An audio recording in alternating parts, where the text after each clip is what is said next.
Hello मेरे प्यारे बच्चों, कैसे हैं आप सब लोग। स्वागत है आपका आप ही के चैनल पे जिसका नाम है टॉपर्स कोचिंग हब। मैं हूं सरिता शर्मा, क्लास 10th साइंस का बायोलॉजी का फर्स्ट चैप्टर पढ़ा रही और एनसीईआरटी का फिफ्थ चैप्टर पढ़ा रही हूँ जिसका नाम है लाइफ प्रोसेसेस। बच्चों, मैंने लाइफ प्रोसेस में आपको न्यूट्रिशन पढ़ाना शुरू कर दिया है, ठीक है। इसको पूरी तरीके से समझने के लिए मेरे साथ बने रहिए, क्योंकि आपको सारे डाउट्स और चैप्टर का हर पॉइंट बहुत क्लियर होने वाला है। चलिए टाइम को बिना वेस्ट किए हुए आज का टॉपिक स्टार्ट करते हैं, न्यूट्रिशन। बच्चों, यहाँ पे मैंने आपको बता दिया था कि क्या कि न्यूट्रिशन जो है मेटाबॉलिक रिएक्शंस के थ्रू होता है, ठीक है। और मेटाबॉलिक रिएक्शंस जो होती है वो टू टाइप की होती है, एनाबॉलिक और कैटाबॉलिक। एनाबॉलिक जो होगा बच्चों, जो कि क्या करता है, फूड को सिंथेसाइज करता है बॉडी के अंदर, और कैटाबॉलिक क्या होता है, फूड का ब्रेक डाउन करता है। अब बच्चों, इसके अंदर और भी न्यूट्रिशन किस तरह से किस किस प्रोसेस को परफॉर्म करते हैं, जैसे कि क्या, देखिए यहाँ पे हम लोग देखने वाले हैं कि भाई क्या देखोगे आप कि जो एनर्जी गिविंग फूड होता है, क्या होगा, एनर्जी गिविंग फूड। ध्यान से सुनना, एनर्जी गिविंग फूड क्या होता है, जैसे कि कार्बोहाइड्रेट। क्या होगा, कार्बोहाइड्रेट। और क्या होगा बच्चों, फैट होगा। क्या होगा, फैट, ठीक है। और क्या होगा, फैट होगा। ध्यान से सुनना। नेक्स्ट क्या है बच्चों, यहाँ पे जैसे यहाँ पे फर्स्ट पॉइंट इसका हो गया। सेकंड क्या होगा, रेगुलेटिंग फूड। किसकी बात करेंगे, रेगुलेटिंग फूड। अब रेगुलेटिंग फूड क्या होता है, रेगुलेटिंग फूड का मतलब जैसे कि किसी भी बॉडी के अंदर फूड किस तरह से रेगुलेट करता है, फूड किस तरह से उस पर्टिकुलर चीज का बॉडी को एनर्जी प्रोवाइड करेगा। तो यहाँ पे देखो मिनरल्स, एक तो क्या होंगे मिनरल्स और क्या होंगे विटामिन्स। क्या होंगे, विटामिन्स, ठीक है। नेक्स्ट क्या होगा बच्चों, यहाँ पे आपका जैसे कि क्या थर्ड पॉइंट आपका आगे बॉडी बिल्डिंग। किसकी बात करेंगे, बॉडी बिल्डिंग, ठीक है। बॉडी बिल्डिंग फूड क्या होता है, बॉडी बिल्डिंग फूड होता है जैसे कि क्या, सॉल्ट, ठीक है, प्रोटीन्स और क्या होगा आपका मिनरल्स, ठीक है। तो इस तरह से ये क्या करता है बच्चों, बॉडी के अंदर फूड बनता रहता है और बॉडी को ऑटोमेटिक ये चीजें मिलती रहती है, ठीक है ना। तो यहाँ पे मैंने आपको एक बेसिक सा न्यूट्रिशन के बारे में बताया। अब बच्चों, मैंने आपको बोला था कि न्यूट्रिशन टू टाइप का होता है, एक होता है ऑटोट्रॉपिक न्यूट्रिशन और एक होता है हेटेरोट्रॉपिक न्यूट्रिशन। इसको आप एक फ्लो चार्ट के थ्रू समझिए कैसे होता है। देखिए ध्यान से, यहाँ पे आप देखेंगे कि क्या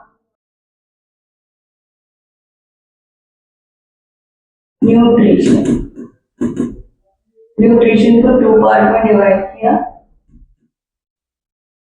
इसमें ऑटोट्रॉपिक डिवाइड करोगे, ऑटोट्रॉपिक, और ये क्या हो जाएगा, हेटेरोट्रॉपिक, ठीक है। अब बेटा ऑटोट्रॉपिक और हेटेरोट्रॉपिक को भी और टू पार्ट में डिवाइड करोगे, जैसे कि क्या, ध्यान से देखना, फोटो ऑटोट्रॉपिक, इसकी बात कर रहे हैं यहाँ पे, फोटो ऑटोट्रॉपिक, ठीक है। और दूसरा कौन सा होगा बच्चों, chemo autotrophic, chemo auto chemo autotrophic, ठीक है, ट्रॉपिक, ठीक है, कीमो ऑटोट्रॉपिक। और यहाँ पे कितने पार्ट में डिवाइड करोगे, थ्री पार्ट में डिवाइड करोगे। कौन कौन सा होगा बच्चों, यहाँ पे जैसे कि क्या, हॉलो जॉय, इसकी बात करोगे, हॉलो जॉय, क्या होगा, हॉलो जॉय। और दूसरा क्या होगा बच्चों, सैप्रोफाइट, इसकी बात करेंगे, सैप्रोफाइट, ठीक है। और किसकी बात करेंगे, पैरासाइट, ठीक है। अभी देखो यहाँ पे न्यूट्रिशन कितने पार्ट में डिवाइड किया है, मैंने टू पार्ट में डिवाइड किया है, ऑटोट्रॉपिक न्यूट्रिशन और हेटेरोट्रॉपिक न्यूट्रिशन। और न्यूट्रिशन ऑटोट्रॉपिक न्यूट्रिशन को 2 पार्ट में डिवाइड किया, फोटो ऑटोट्रॉपिक न्यूट्रिशन और chemo autotrophic nutrition. Heterotrophic nutrition को 3 पार्ट में डिवाइड किया है इसमें, जैसे कि होलोजॉइक, सैप्रोफाइट और पैरासाइट। अब बच्चों और ध्यान से सुनो, जैसे कि क्या होता है आपके इस पर्टिकुलर न्यूट्रिशन के अंदर फोटो ऑटोट्रॉपिक को जैसे कि कोई भी फोटो ऑटोट्रॉपिक न्यूट्रिशन अगर कोई भी प्लांट लेता है तो ये हमेशा याद रखना कि फोटो ऑटोट्रॉपिक और कीमो ऑटोट्रॉपिक केवल और केवल ग्रीन प्लांट के अंदर होता है और साइनोबैक्टीरिया के अंदर होता है।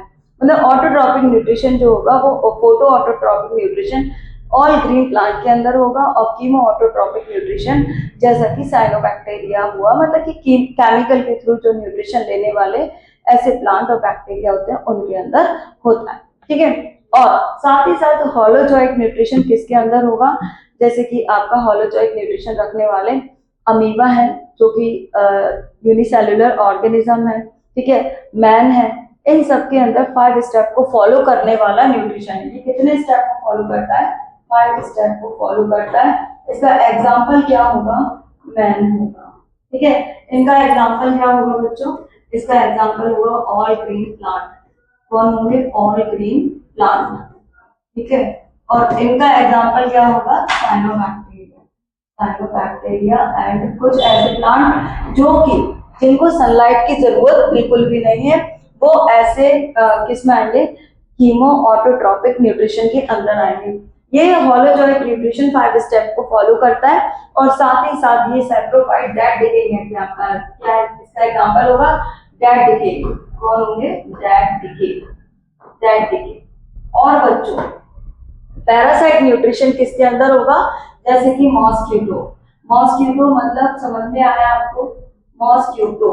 ठीक है, और साथ ही साथ मॉस्किटो के साथ साथ कौन हो सकता है, प्लाज्मोडियम जो कि उसी का फॉर्म है, मतलब मॉस्किटो, लाइसिस, लाइसिस मतलब जू जो बालों में रहते हैं, और क्या हो सकते हैं, लीच जिसको अपन बॉच भी बोलते हैं, या फिर क्या बोल सकते हैं, बस इतना ही होता है, इतना ही आता है ना। ठीक है, तो ऐसे जो न्यूट्रिशन होता है ना उनको अपन क्या बोलते हैं, पैरासिटिक न्यूट्रिशन या पैरासाइट न्यूट्रिशन। और जो डेड डिकेइंग माइक्रो ऑर्गेनिज्म होते हैं, किसी भी सड़े गले पदार्थ पर आकर के लगने वाले ऑर्गेनिज्म को अपन क्या बोले, डेड डिकेइंग माइक्रो ऑर्गेनिज्म। और ये कौन सा किसके अंदर न्यूट्रिशन रखते हैं, जैसे कि सैप्रोफाइट। होलोजॉइक न्यूट्रिशन 5 स्टेप को फॉलो करता है, इंजेशन, डाइजेशन, एसिमिलेशन, एब्जॉर्प्शन और इजेशन। ऐसे करके 5 स्टेप को फॉलो करता है अमीबा एंड, और कौन हो सकता है, मैन हो सकते हैं। ये सिंपल एग्जांपल दिए आपको। यहाँ पे आपने देखा ऑटोट्रॉपिक न्यूट्रिशन 2 पार्ट में डिवाइड है, किस किस में, फोटो ऑटोट्रॉपिक, कीमो ऑटोट्रॉपिक। ठीक है, photo autotrophic all green plant, chemo autotrophic जो कि ग्रीन प्लांट नहीं रखते, मतलब केमिकल के थ्रू होने वाला न्यूट्रिशन, उसको बनने क्या बोला, कीमो ऑटोट्रॉपिक न्यूट्रिशन। तो बच्चों मैंने आपको ये फ्लो चार्ट के थ्रू इस न्यूट्रिशन को बताया, कैसा न्यूट्रिशन बताया, जो कि 2 टाइप के न्यूट्रिशन को फॉलो करता है। ठीक है, अब बच्चों नेक्स्ट आपको पढ़ना है, इसके अंदर क्या पढ़ोगे, ध्यान से देखना, किसके अंदर न्यूट्रिशन पढ़ोगे आप, सबसे पहले हाँ इसको आप डिटेल में पढ़िए। जैसे कि मैंने आपको बोला कि photo autotrophic nutrition, photo autotrophic nutrition जो होता है, जैसे एब्सेंस ऑफ क्लोरोफिल किसके अंदर होगा, आप ही बताओ, एब्सेंस ऑफ क्लोरोफिल किसके अंदर होगा भैया, वो ऐसे मतलब ऑर्गेनिज्म जिनके अंदर क्लोरोफिल एब्सेंस होगा, मतलब कि कौन, हेटरोट्रॉपिक है ना, क्या होगा, हेटरोट्रॉपिक। ऑटोट्रॉपिक न्यूट्रिशन किनके अंदर होगा, जो क्लोरोफिल की प्रेजेंस में होने वाला है। तो ऐसा मैंने आपको बता दिया था कि भाई जो क्लोरोफिल की प्रेजेंस में हो रहा है, क्लोरोफिल का पिगमेंट की प्रेजेंस में हो रहा है, उसको अपन क्या बोलेंगे, ऑटोट्रॉपिक। और हेटरोट्रॉपिक उसको बोलेंगे जो उस पर्टिकुलर ऑटोट्रॉप्स पर डिपेंड होंगे, उनको अपन क्या बोलेंगे, हेटरोट्रॉपिक न्यूट्रिशन। ठीक है बच्चों, अब आगे मैंने आपको बोला था कि भाई क्या ये हेटरोट्रॉप्स के अंदर, क्या हेटरोट्रॉपिक न्यूट्रिशन के अंदर क्या आते हैं, सैप्रोफाइट। जैसे कि मैंने बोला कि डेड डिकेइंग ऑर्गेनिज्म होते हैं, वो सिंपल कॉम्प्लेक्स सब्सटेंस को सिंपल सब्सटेंस में कन्वर्ट कर देते हैं with the help of micro organism, तो उसको अपन क्या बोलेंगे, सैप्रोफाइट्स। नेक्स्ट बच्चों इसके अंदर क्या आता है, आप ध्यान से देखना, क्या है? Parasite. Parasite they are the organism that live on the surface of other organism to fulfill their nutrition requirement। जैसे कि क्या? इकोलाई बैक्टीरिया, जैसे कि क्या? लाइसिस, जैसे कि क्या? लीच। है ना बच्चों? तो ऐसे जो भी कोई न्यूट्रिशन रखते हैं, मॉस्किटो भी है भैया, क्या है? अपनी बॉडी को होस्ट बनाते हैं और खुद क्या करते हैं? न्यूट्रिशन लेते हैं। इस तरह का जो न्यूट्रिशन होता है वो पैरासिटिक न्यूट्रिशन होता है। बच्चों, आपको ये सारी चीजें बहुत अच्छे से पता है, क्योंकि अब पता क्यों है? क्योंकि मैंने आपको बताया। अगर आप इस न्यूट्रिशन को बहुत अच्छे से पढ़ रहे हो और मेरे साथ हो, तो इस न्यूट्रिशन को समझने में आपको कोई दिक्कत नहीं आने वाली है, ठीक है? क्योंकि अब मैं बहुत टिपिकल चीजों को बताने जा रही हूँ, ठीक है? तो ध्यान से सुनना जरा। होलोजोइक न्यूट्रिशन, इसकी बात करने जा रहे हैं अपन लोग। Holozoic nutrition. होलोजोइक न्यूट्रिशन क्या होता है बच्चों? वो 5 स्टेप को फॉलो करने वाला न्यूट्रिशन होता है। जैसे कि क्या? मैंने आपको अभी बताया क्या कि भाई वो इंजेक्शन करे, डाइजेशन करे, एब्जॉर्प्शन करे और क्या करे? एसिमिलेशन करे और इजेशन करे। एग्जाम्पल क्या हो गया? मैन। मैन के अंदर आप क्या देखोगे? इस टाइप के 5 स्टेप को फॉलो करने वाला, जैसे इंजेक्शन किया, डाइजेशन किया, एसिमिलेशन किया, एब्जॉर्प्शन किया और क्या किया? इजेशन किया। मतलब खाया, पचाया, संभाल के रखा, मतलब सिंथेसिस करके रखा, एब्जॉर्ब किया और निकाल दिया। इस तरह के जो 5 स्टेप को फॉलो करता है उसको अपन क्या बोलते हैं? Holozoic nutrition. बच्चों, अब जरा यहाँ पे ध्यान से देखो, अपन को क्या करना है? होलोजोइक न्यूट्रिशन को अपन को पढ़ना है डिटेल में, ठीक है? तो उसी के अंदर क्या आती है? Digestive system. इसके अंदर आता है ये डाइजेस्टिव सिस्टम आता है। होलोजोइक न्यूट्रिशन रखने वाले जितने भी एनिमल्स है, जितने भी ऑर्गेनिज्म है, उनके अंदर अपन देखेंगे कौन से जो होलोजोइक न्यूट्रिशन शो करते हैं और उनके अंदर प्रेजेंट होता है। तो ऐसा जो न्यूट्रिशन जिनके बॉडी के अंदर प्रेजेंट होगा उसके अंदर अपन को डिटेल में पढ़ना है व्हाट इज डाइजेस्टिव सिस्टम। तो उस डाइजेस्टिव सिस्टम को अपन को आज डिटेल में पढ़ना है। तो चलिए इसको स्टार्ट करते हैं। देखिए, man is an heterotrophs. Man क्या है? हेटेरोट्रॉप्स है। और ये क्या करता है? होलोजोइक मोड रखता है of nutrition। digestive system of man is divided into 2 parts। आपको पता है कि डाइजेस्टिव सिस्टम को डिवाइडेड करेंगे कितने पार्ट में? जैसे कि सिंपल सी बात है, अब मैं और आप कौन है? आप और मैं होलोजोइक न्यूट्रिशन रखने वाले, ठीक है? होलोजोइक न्यूट्रिशन रखेंगे तो अपन क्या करेंगे बच्चा? अपन लोग 5 स्टेप को फॉलो करेंगे। 5 स्टेप को फॉलो करने के लिए अपनी बॉडी के अंदर 2 टाइप का मतलब कि क्या होगा? डाइजेस्टिव सिस्टम के को डिवाइड किया गया है कितने पार्ट में? 2 पार्ट में। एक होता है क्या? एलिमेंट्री कैनाल और एक क्या होता है? Associated gland. चलिए इसको देखते हैं। एलिमेंट्री कैनाल और उसके अंदर क्या है? कुछ ग्लैंड्स, ठीक है? उन ग्लैंड्स को डिटेल में पढ़ेंगे, कैसे पढ़ेंगे और कितना इंटरेस्टिंग होने वाला है ये चैप्टर, आज आपको समझ में आ जाएगा खुद से, ठीक है? तो आपको मालूम है कि ये जो एलिमेंट्री कैनाल है, ठीक है, डाइजेस्टिव सिस्टम पढ़ना है तो डाइजेस्टिव सिस्टम के अंदर एलिमेंट्री कैनाल तो पढ़नी पड़ेगी। अब बच्चों, एलिमेंट्री कैनाल है वो कितने मीटर लॉन्ग है? तो आपको पता है कि ये 9 मीटर लॉन्ग। कितने मीटर लॉन्ग होती है? 9 मीटर लॉन्ग होती है। और 9 मीटर लॉन्ग के अंदर एलिमेंट्री कैनाल किस तरह से डिवाइड होती है उसको देखिए। चलिए, तो यहाँ पे आप देखेंगे कि 9 metre long tube that start from the mouth and end up at the anus. It is following organ in sequence. ध्यान से सुनना, ठीक है? क्या है? सबसे पहले माउथ और दूसरी क्या होगी बच्चों? दूसरी आपकी क्या होगी? ईसोफेगस। क्या होगी? ईसोफेगस, ठीक है? दूसरी क्या होगी? ईसोफेगस। नेक्स्ट बच्चों इसके अंदर आप क्या देखेंगे? स्टमक। नेक्स्ट क्या होगा? स्मॉल इंटेस्टाइन, लार्ज इंटेस्टाइन और एनस, ठीक है ना? तो इस चीज को आप ध्यान से देखेंगे। अब हाँ, तो जैसे कि बच्चों मैंने अभी आपको बताया कि जो एलिमेंट्री कैनाल है इसको अंदर 2 पार्ट में डिवाइड किया गया है। तो यहाँ पे जो एलिमेंट्री कैनाल है it is 9 metre long. Tube like structure होता है, 9 मीटर लॉन्ग होती है और माउथ से स्टार्ट होती है और कहाँ पे खत्म होती है? एनस पर खत्म होता है, ठीक है? इसमें क्या क्या होगा? माउथ होगा, इसोफेगस होगा, स्टमक होगा, लार्ज इंटेस्टाइन और स्मॉल इंटेस्टाइन और एनस। ध्यान से सुनना यहाँ, ठीक है? तो जो माउथ होता है, माउथ को आप देखोगे, क्या देखोगे? माउथ को देखो, इस तरह से माउथ है माउथ में अंदर की तरफ एक घंटी लटक रही है, आप देख रहे हो, ये देखो अंदर की तरफ एक घंटी, ठीक है। ऊपर के दांत होते हैं, जैसे छोटे बच्चों के दांत कितने होते हैं, तो मिल्क टीथ कितने होंगे 20, और परमानेंट टीथ कितने होंगे 30, ठीक है। मिल्क टीथ कितने होंगे 20 और परमानेंट टीथ कितने होंगे 32, सॉरी कितने होंगे 32। अब यहाँ पे जो इंसीजर जो क्या काम करते हैं, दांतों के थ्रू उस पर्टिकुलर जो भी फूड अपन खाते हैं उसको बाइटिंग करने का काम करता है। किनाई टीथ का काम क्या होता है, फाड़ना, बीविंग करना, ठीक है। और प्री मोलर टीथ का काम क्या होता है, क्रशिंग करना। और मोलर टीथ का काम क्या होता है, उस पर्टिकुलर खाने को ग्राइंड करना। तो इतना आपको समझ में आ रहा है कि पर्टिकुलर माउथ के अंदर ये कितने कितने होते हैं, मिल्क टीथ 20 और परमानेंट टीथ कितने होते हैं 32। जो खाने का काम करते हैं, मतलब तोड़ने का काम करते हैं, उसको बाइटिंग करते हैं। इंसीजर कैनाइन कैसे होते हैं, वीविंग मतलब कि फाड़ने का काम है ना, और प्रीमोलर टीथ कैसे होते हैं, क्रशिंग मतलब चबाना, चर्न करना। और मोलर क्या करते हैं, ग्राइंड करना। तो ऐसे जो टीथ होते हैं पर्टिकुलर, वो माउथ के अंदर प्रेजेंट होते हैं। ऊपर के पैलेट को अपन क्या बोलते हैं, अपर पैलेट, और नीचे के पैलेट को, नीचे जो दांत लगे होते हैं, अपने टीथ लगे होते हैं, उसको लोअर पैलेट बोलते हैं। आप देखो, कभी अपने मुंह को ऐसे घुमा पाते हो क्या, घुमा पाते हो ना, घुमा पाते हो, पर क्या ऊपर का हिस्सा घूमता है, नहीं घूमता। कौन घूमता है, ये वाला जाओ घूमता है ना। तो अपने जो दांत का अपने जो माउस का मूवमेंट होता है वो इस तरह से होता है। जैसे आपने देखा होगा बफेलो रॉथ करती है ना, बफेलो अपने खाने को ऐसे से मतलब माउथ को ऐसे से घुमाती है, ऐसे ऐसे करके। आप भी करके देखना, आपको समझ में आ जाएगा।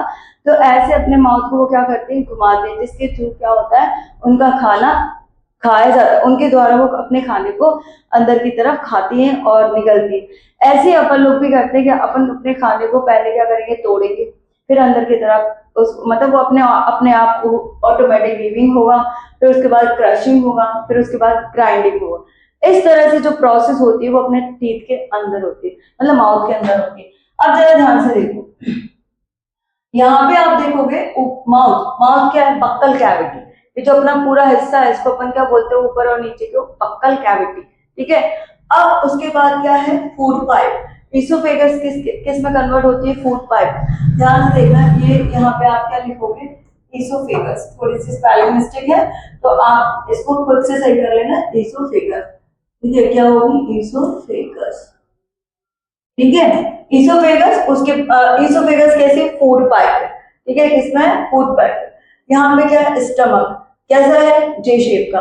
स्मॉल इंटेस्टाइन, कहने को वो स्मॉल है पर वो क्या है, लार्ज, ठीक है। ध्यान से सुनना, कहने के लिए वो क्या है, स्मॉल, पर वो क्या होती है, लार्ज।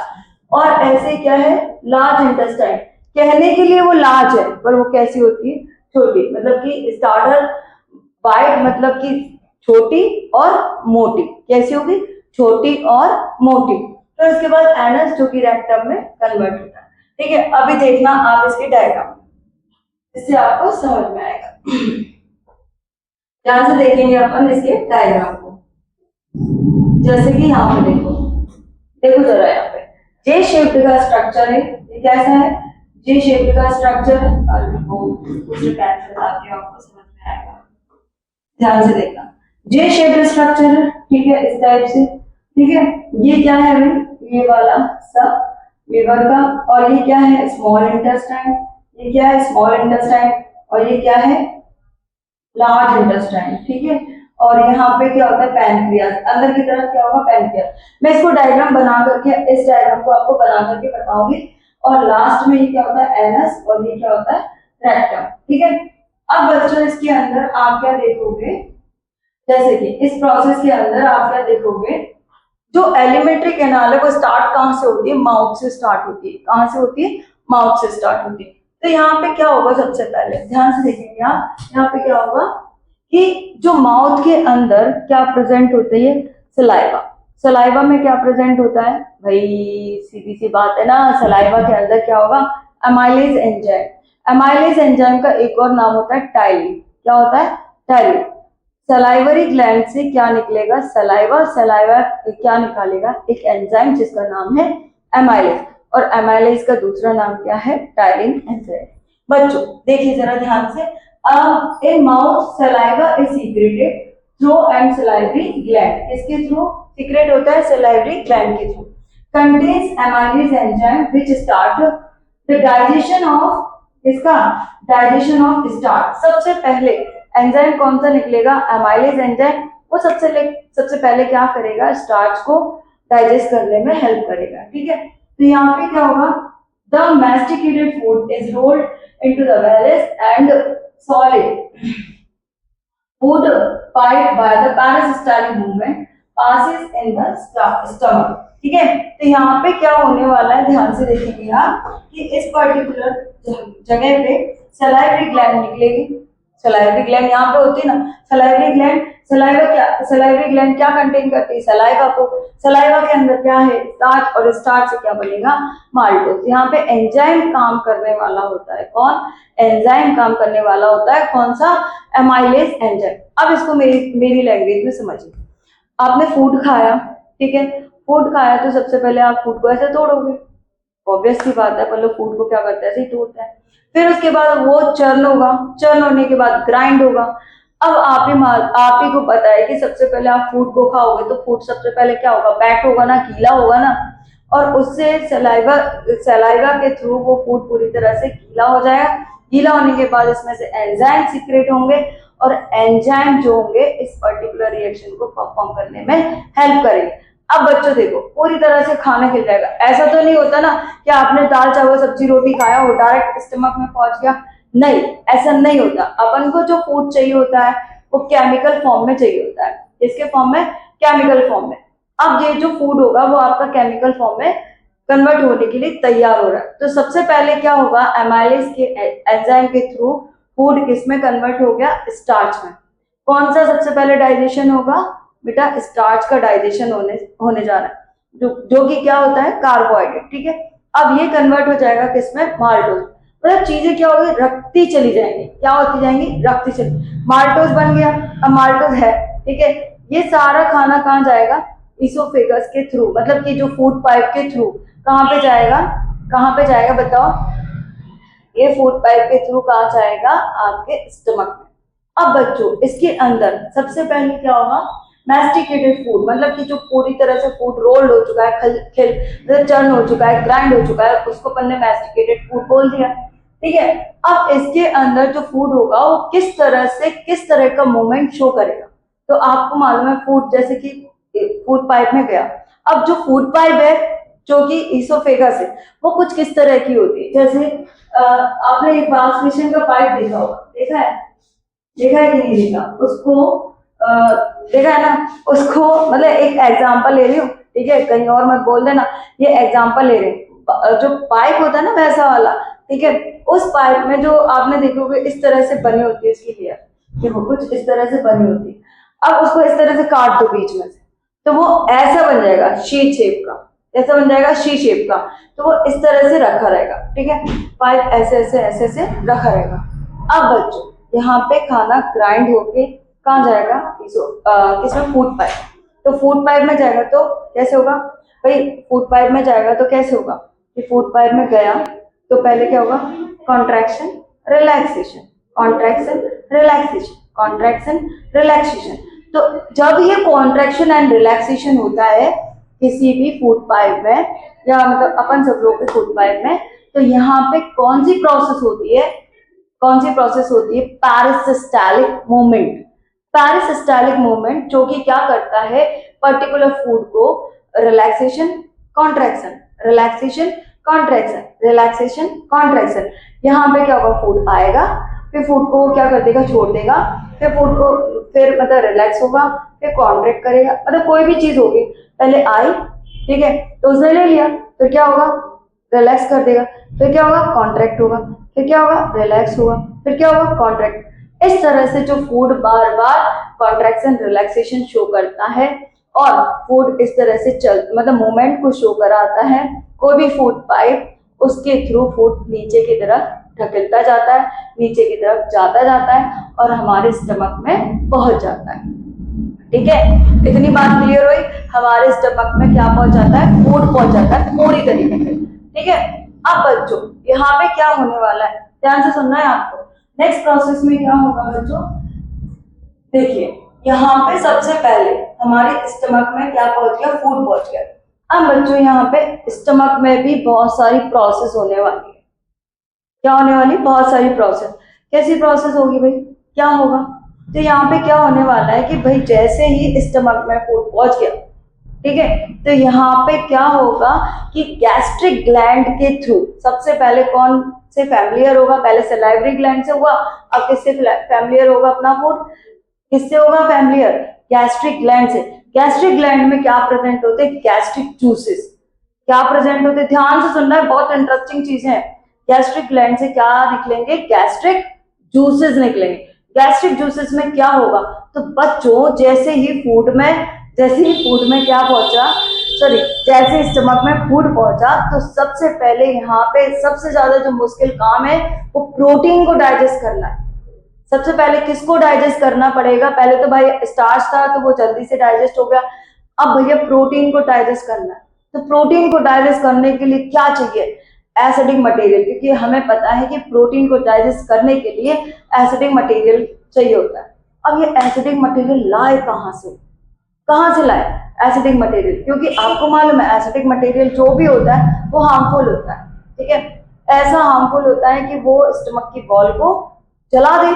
अभी इस पूरी चीज को समझो, बहुत अच्छे से समझो, आपको ये चीज बहुत दिमाग में बैठने वाली है। तो ऐसा क्या करें, तो ऐसा अपन बताते हैं क्या करते हैं, चलिए देखिए।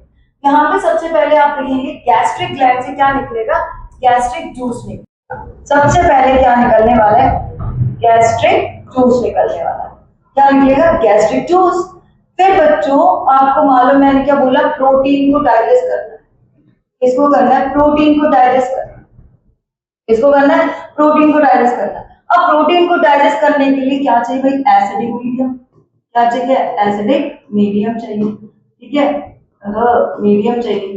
एसिडिक मीडियम चाहिए तो क्या करें, हम कहां से लाए भैया एसिडिक मीडियम, तो बॉडी के अंदर जो स्टमक प्रेजेंट है ना बच्चा, उसके अंदर गैस्ट्रिक ग्लैंड से गैस्ट्रिक जूसेस में HCl का सिक्रेशन भी होता है।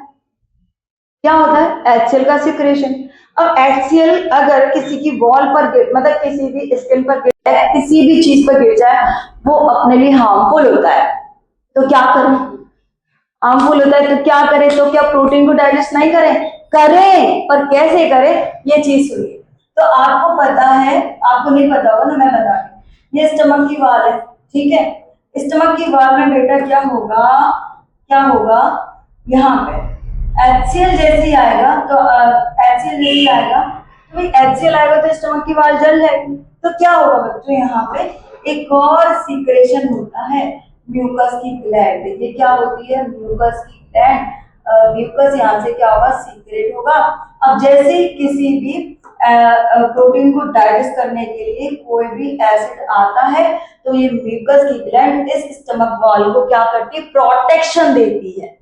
क्या करती है, प्रोटेक्शन देती है, जिसके कारण ये HCl इसकी दीवार को हार्म नहीं कर पाता।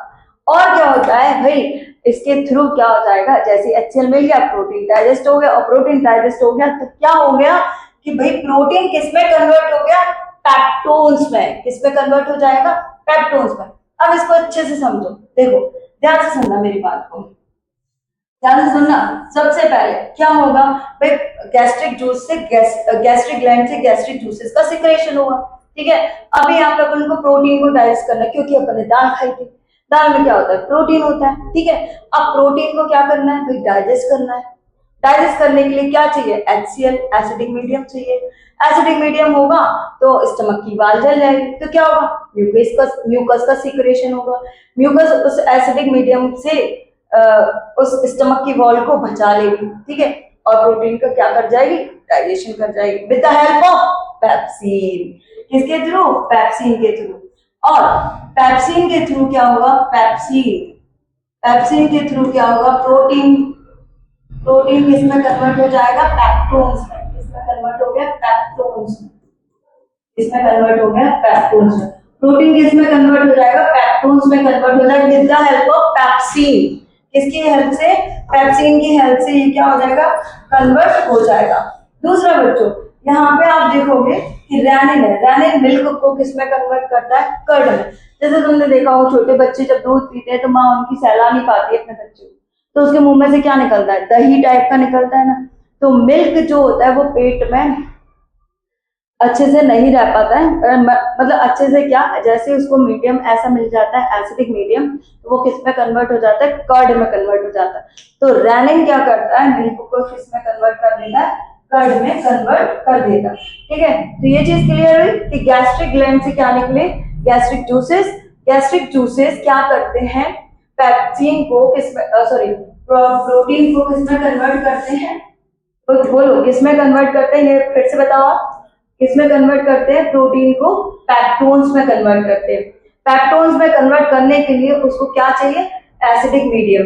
अब ऐसे में एसिडिक मीडियम स्टमक की वॉल को क्या करेगी, जलाएगी। तो उसके लिए हमारी बॉडी क्या सीक्रेट करती है, म्यूकस ग्लैंड का सीक्रेशन करती है। किसका सीक्रेशन करेगी, म्यूकस ग्लैंड का सीक्रेशन करेगी। म्यूकस ग्लैंड का सीक्रेशन होगा तो ये HCl के थ्रू प्रोटीन को किसमें कन्वर्ट कर देगी, पैक्टोन्स में।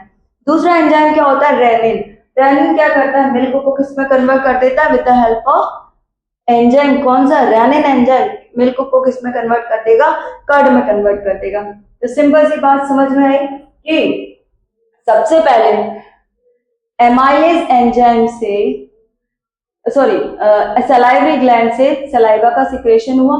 सलाइवरी ग्लैंड से सलाइवा का सिक्रेशन होने के बाद क्या निकला, एमाइलेज एंजाइम, जो कि स्टार्च को माल्टोज में कन्वर्ट कर देता है। बात खत्म इतनी सी। दूसरा, गैस्ट्रिक ग्लैंड से गैस्ट्रिक जूसेस का सिक्रेशन हुआ। इसमें से क्या निकलेगा भाई, क्या निकलेगा, पेप्सिन निकलेगा। पेप्सिन किसको, प्रोटीन को पेप्टोन्स में कन्वर्ट करेगा with the help of acidic medium. ठीक है, और इसकी हेल्प और कौन करेगा, म्यूकस बॉल करेगी। ठीक है, दूसरा रेनिन को, रेनिन एंजाइम क्या करेगा, मिल्क को इसमें कन्वर्ट करेगा, कर्ड में। ठीक है, इसके आगे आपको मैं कल बताऊंगी। इसी तरह से मेरे साथ बने रहिए जिससे आपको सारी चीजें क्लियर होंगी। Thank you so much.